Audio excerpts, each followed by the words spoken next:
Before I get started, I want to say that I'm here on a mission. I am trying to spread the word about telomere biology as much as I can. Still, I'm surprised that 90% of everybody I talk to have never heard of a telomere. And I think telomeres are the most significant discovery in medical research ever. All right, and still, as the world's still just trying to catch on to what's going on.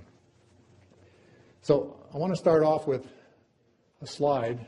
We all know that 65 is the new 45. And these people have what appears to be a very successful anti-aging protocol. Okay, they look great. They're 65 years old.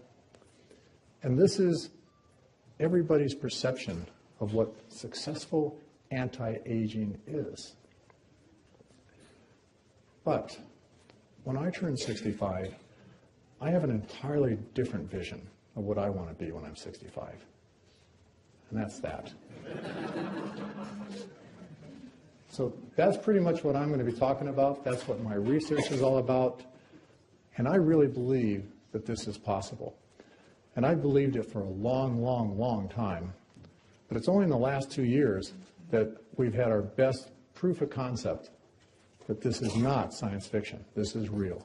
And what I want to do is I want to spend about 3 minutes just let you watch a news report from Diane Sawyer where she talks about some researchers at Harvard University using telomere lengthening technology. They've successfully reversed aging in mice. They've turned old mice into young mice. And now, eternal youth. Is it in a cage around the corner? News tonight of a breakthrough for some pioneering mice. But we always wonder, what does a fountain of youth for rodents reveal for humans? Here's Sharon Alfonsi reporting. I feel tremendous. In the movie Cocoon, it's a swimming pool that turns back the clock for a group of senior citizens.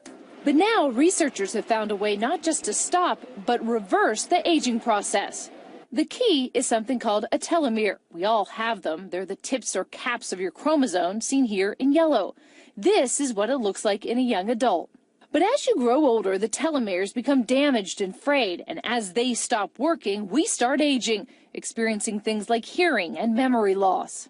Scientists took mice who were prematurely aged, added an enzyme, and essentially turned their telomeres back on. You can see it before the enzyme, after. Their brain function improved, their fertility was restored. It was a remarkable reversal of the aging process. Look at this picture. The mouse on the right has bad skin, gray hair, and is balding. But the one on the left had its telomeres flipped back on. And you could see that essentially you now have a dark coat color, that the hair is restored, that the coat has a nice healthy sheen to it. Even more dramatic, the change in brain size. This is before. The mice had 75% of a normal brain, like a patient with severe Alzheimer's. But after the telomeres were reactivated, the brain returns to normal size. As for humans, while it is just one factor, scientists now say by looking at our blood cells and measuring those telomeres, you can get a better idea of how well you'll age. The longer the telomere, the better the chances for a more graceful aging. This has been my mission since I was 10 years old, to find something like that. I'm sharing everything I do. The scientists all over the world are doing research based on building on research that I did a long time ago. These scientists at Harvard succeeded for the first time in the history of the planet of actually reversing aging, turning an old mouse into a young mouse. There's been quacks and charlatans been saying they can do this for 4,000 years, but it's never actually been done until now. Nobel Prizes have been awarded. The scientist, Dr. Rhonda Pinell, shortly thereafter was made the head of MD Anderson, the top hospital in the United States. So this is very exciting stuff being done by very, very reputable scientists. And I'm really excited. And you know what? This experiment suggested that we might actually reverse Alzheimer's. It's these mice, they couldn't remember how to go through a maze when they got old, but suddenly they could remember again, suggesting that maybe Alzheimer's isn't the loss of memory as much as it's the loss of access to memory. And so this is really exciting. I think Alzheimer's is a disease worse than death. It'd be great if we could find some way to actually do something about it. These mice also had, when they got old, they couldn't sexually reproduce anymore. When they were restored to young mice, they were breeding more mice again. It was successful reproduction. So a lot of great things happen with reversing aging here. So the question comes now, do we have to age? Is there any reason why aging even exists in the first place? Well, I don't know. Did you know that there are life forms on this planet that don't age? Lobsters. They have no aging process, no detectable aging process. And it's only been in like the last 100 years that people have even been wondering, okay? Before 100 years ago, nobody cared. But about 100 years ago, people started saying, well, I wonder how long some of these animals will live. So they start just watching to see how long they live. And some animals just start showing no signs of aging. And lobsters are one of them. Well, why is that? Okay, that's a really important question. Why is it we're aging and they're not? What can we do to be more like lobsters?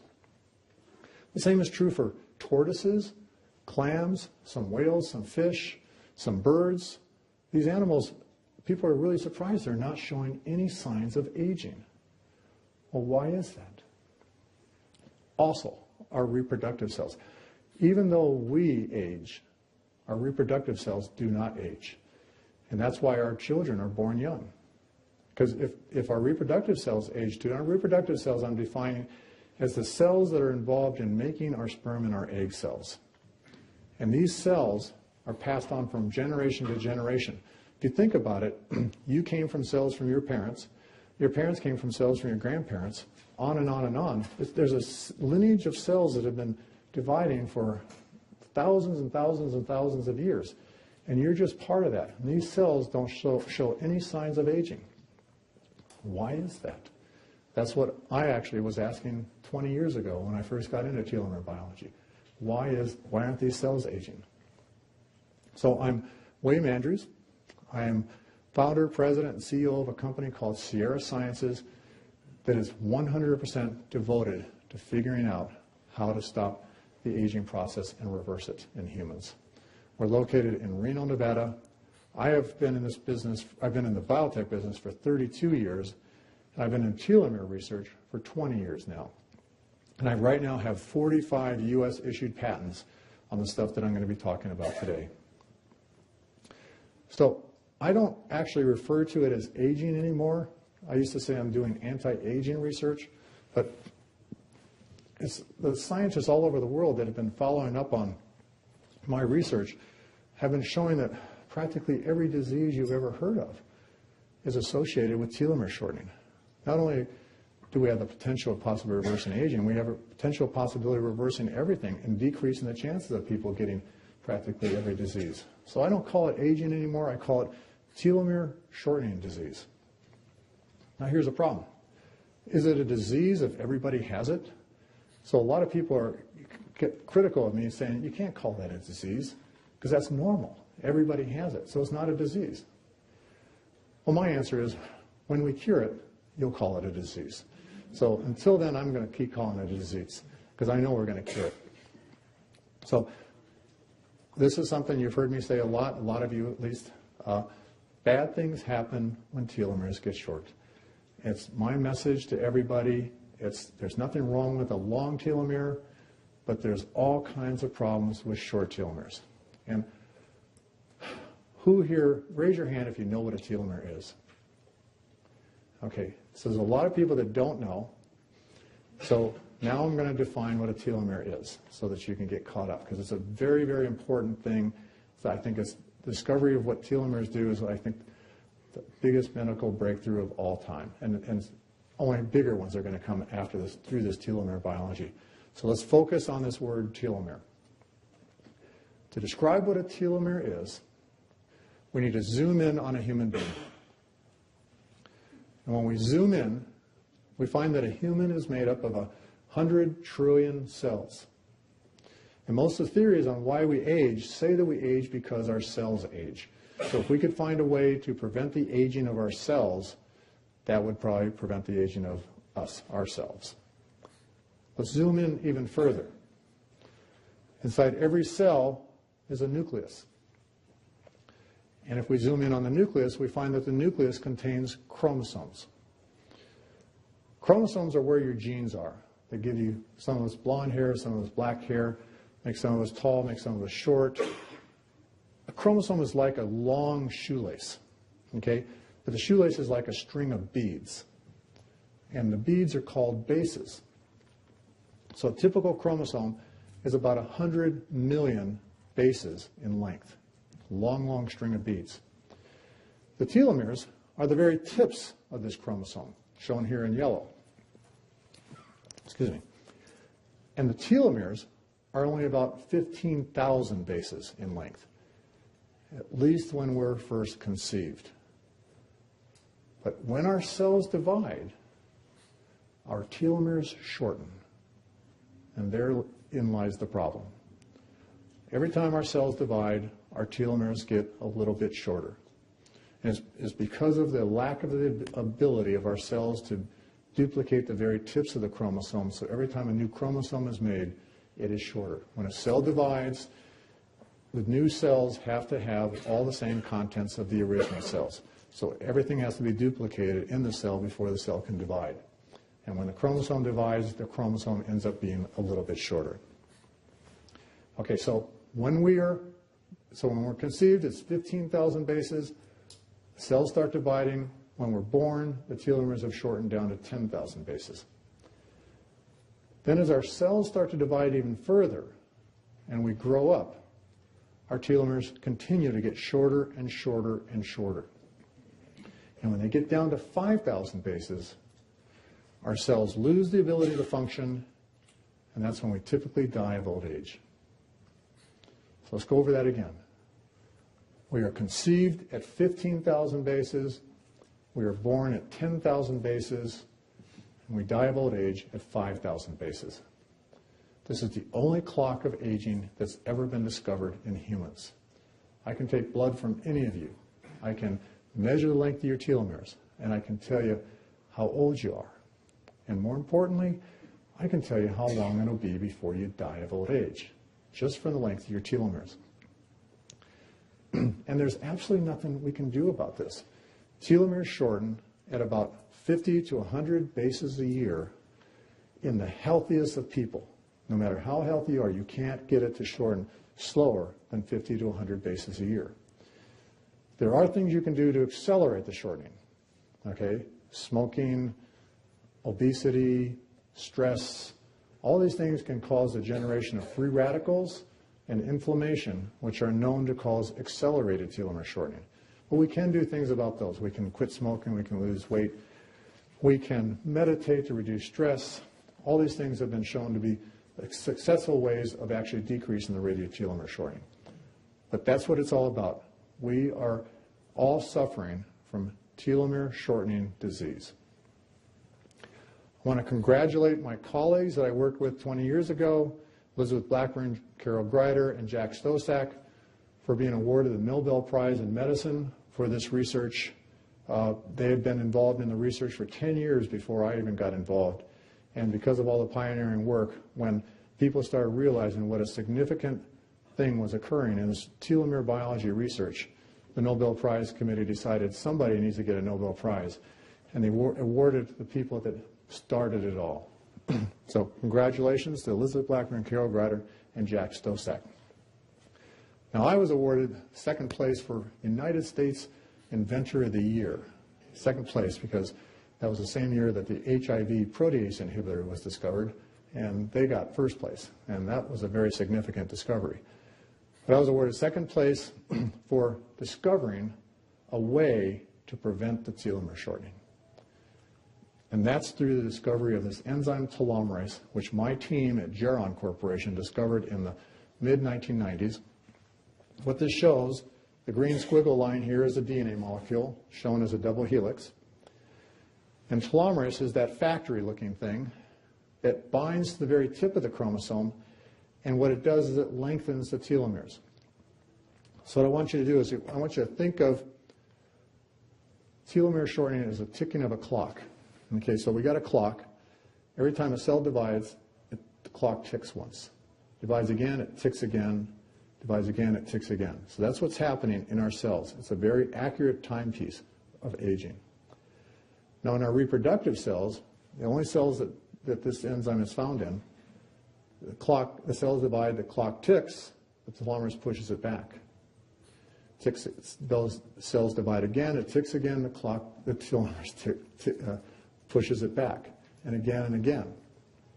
And so we have actually found that when we overproduce telomerase in cells, it actually starts ticking backward in the other direction. And this is, as you'll see, how the mice actually got younger, by actually overproducing telomerase in mice and getting them to go younger. So, as I said, it's found only in our reproductive cells. And for this discovery, a lot of things happened. Popular Science did an 11-page article about me and my research just about 2 years ago. This is a man who would stop time. I was on the Today Show. I'm right now, well, maybe up until just 2 days ago, I'm in Men's Journal magazine. They're talking about my research in August 2013, but apparently some people have told me that the September issue is now on the stands. This is right after Celebration. I went to the airport, and somebody comes running up to me and says, "Hey, I found this magazine with you in it. Can I get a picture of it?" And so they took this photograph and sent it to me, so I thought I'd show that picture. I've been in several documentaries, one called Don't Grow Old, the other one called Immortal. Immortal actually won an Emmy. It's all about anti-aging research involving a lot of different labs, but both documentaries include other scientists too talking about their research in anti-aging. Another thing that's happened is that the state of Nevada, my company is located in Reno, Nevada, declared September 2nd to 8th as Telomere Research Week because of all the research we're doing in Nevada. Now, what's the point of me showing all this stuff? I'm trying to point out that something really amazing is happening here with telomere biology. A lot of people are getting very excited about the fact this is real science that really has the potential of actually making us young and healthy again, for those of us that are not young and healthy now. So, one of the reasons why I call it telomere shortening disease is because telomere shortening has now been shown to be the cause of a lot of different things. Okay? Cancer, for example. It used to be thought 15, 20 years ago that if we turn telomerase on in cells, that would cause everybody to get cancer. Well, now we know that short telomeres cause cancer. And so when telomeres get short, think of that shoelace that I was talking about. When the caps of your shoelaces get short, your shoelaces fall apart. When your telomeres get short, your chromosomes start falling apart. They start having chromosome rearrangements and mutations.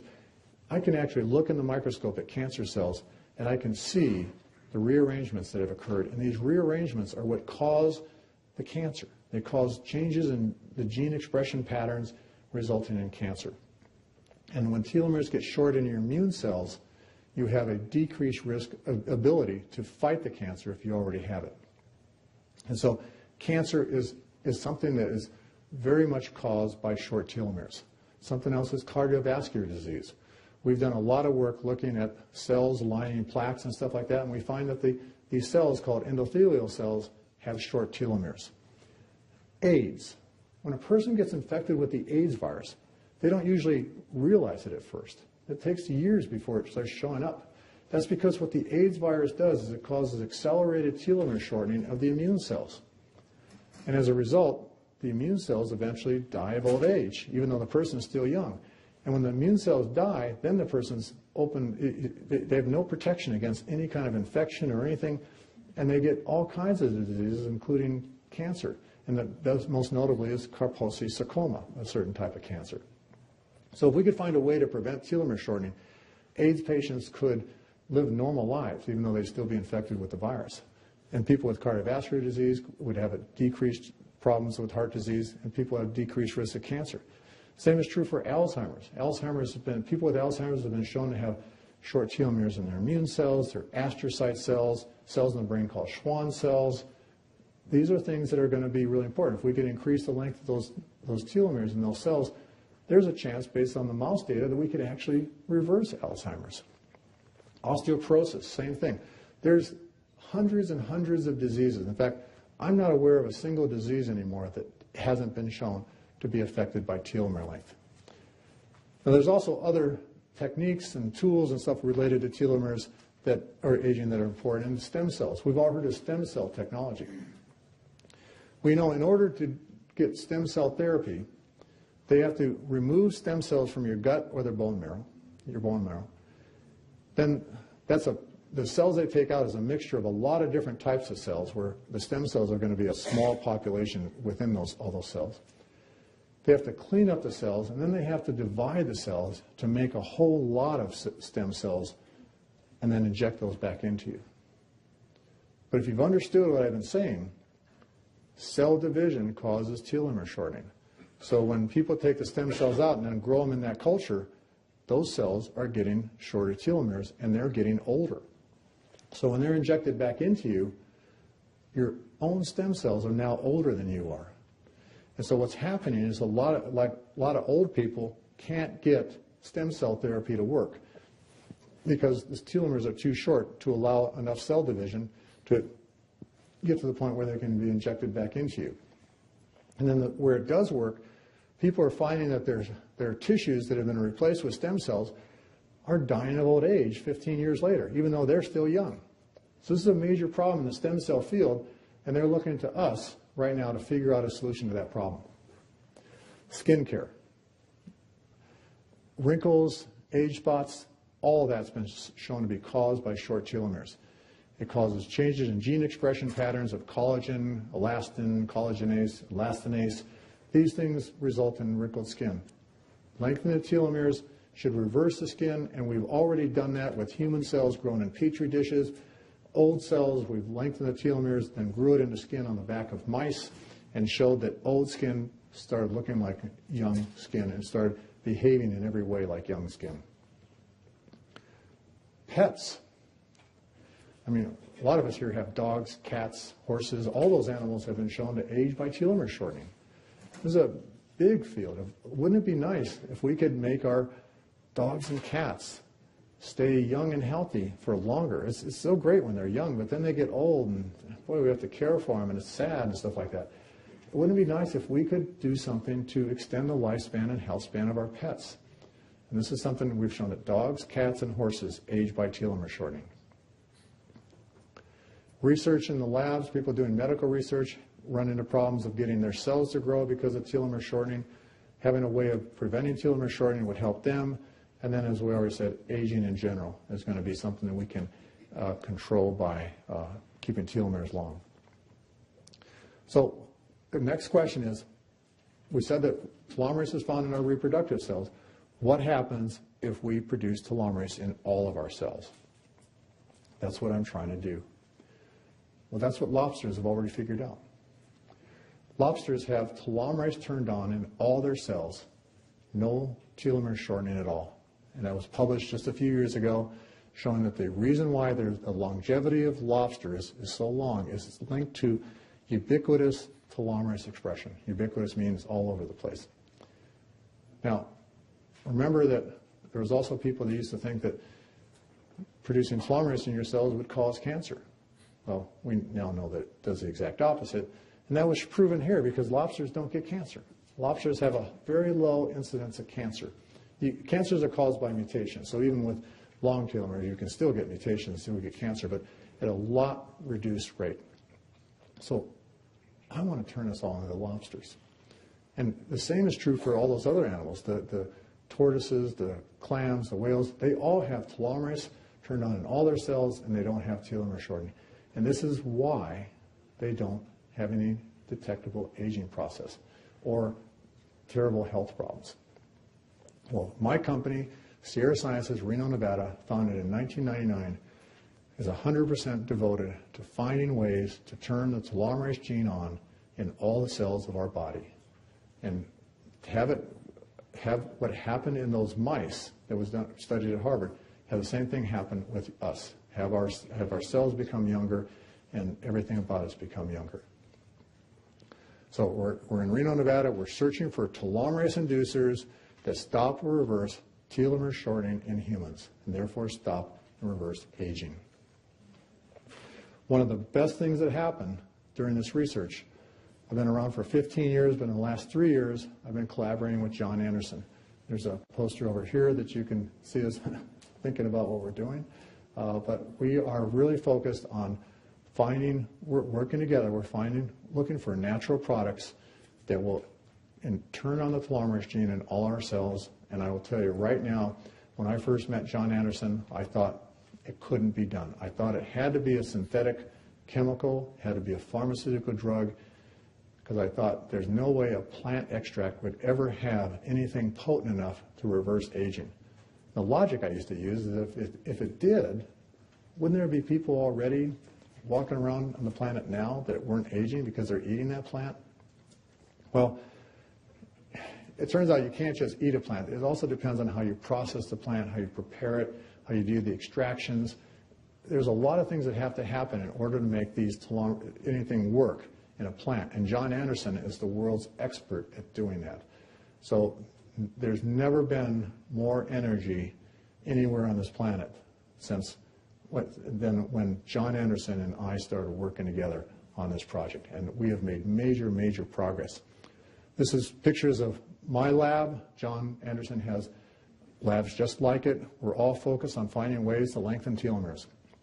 And here's how we're doing it. I want you to remember that telomerase is a gene. I was saying that genes are on chromosomes.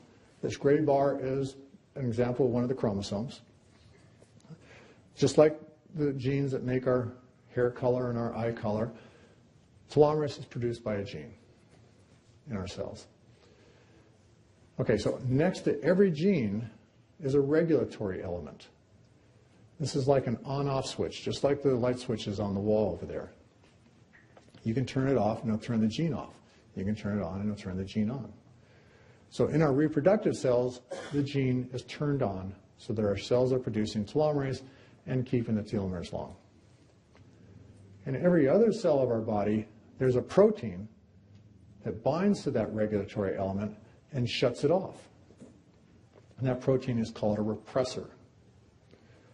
So what John Anderson and I are trying to do is we're looking for natural products that will get inside our cells, bind to that repressor, and dislodge it, and allow the telomerase gene to turn on and lengthen our telomeres. And if you decide for some reason that you don't want your telomeres getting longer anytime, you can just quit taking the product, and that repressor will go right back and shut it off. So it's not a decision that is going to be permanent if you decide you don't want to do it later on.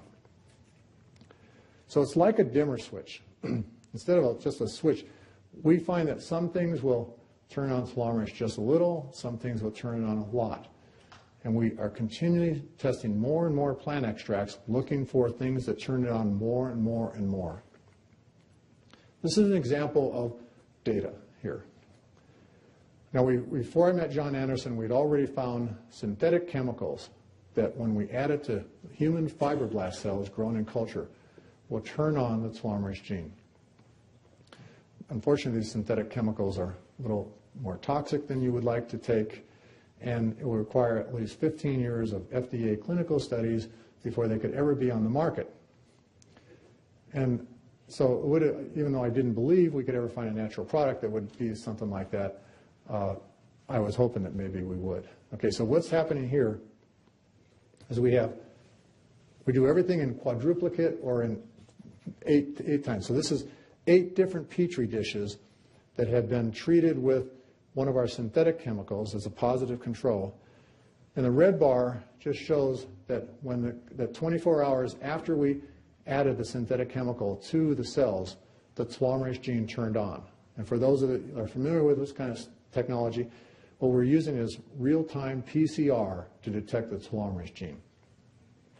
The next 8 samples are samples where there was a negative control, just something that doesn't work, just to verify that the assay is working.